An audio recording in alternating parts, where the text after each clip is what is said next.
My dad, a huge comic book fan, once told me, a superhero is an ordinary person that has something extraordinary happen to them. But what the hell did he mean by extraordinary? Extraordinary.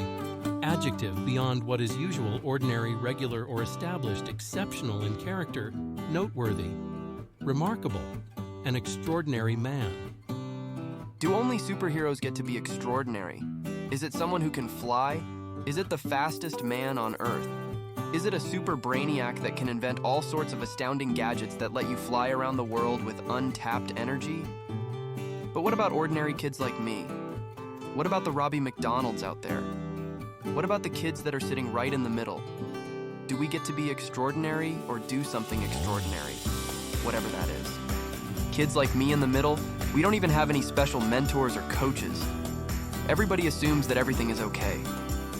So, we kind of get stuck on autopilot. I'm not complaining. Sometimes I like not being in the spotlight. It gives me the room to think.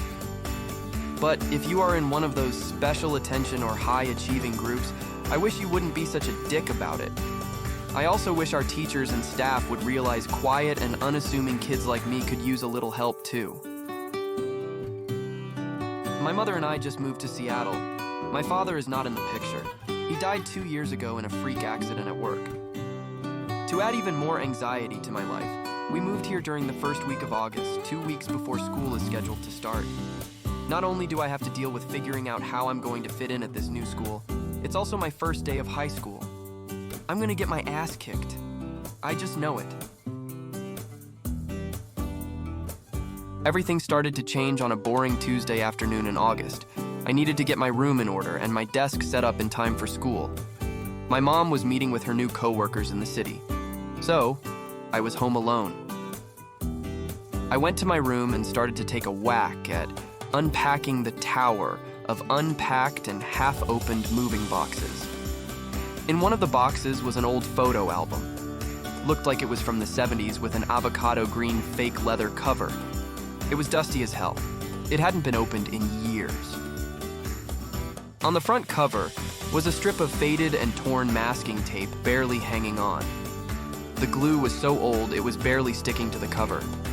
Written in pen were the words, Rochester, New York. This must have been my father's album. I've never seen this around our old house. I wonder where he hid it. I wonder why he hid it. I flopped down on my bed with the album and started to look through.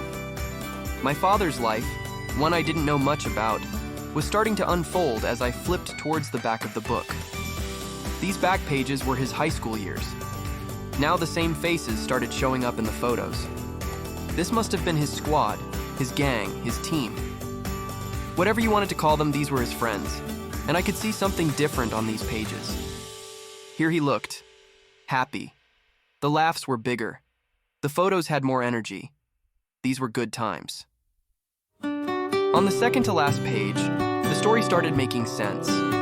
These just weren't just a group of guys he was hanging around with. This was his scouting patrol. These were the guys he had been with since day one tenderfoot rank. These were his boys. You could tell they had his back and he had theirs. On the last page of the album was a photo that blew me away. Never in a million years did I think I would see this. It was a portrait of my father, my crazy pre-punk rock father.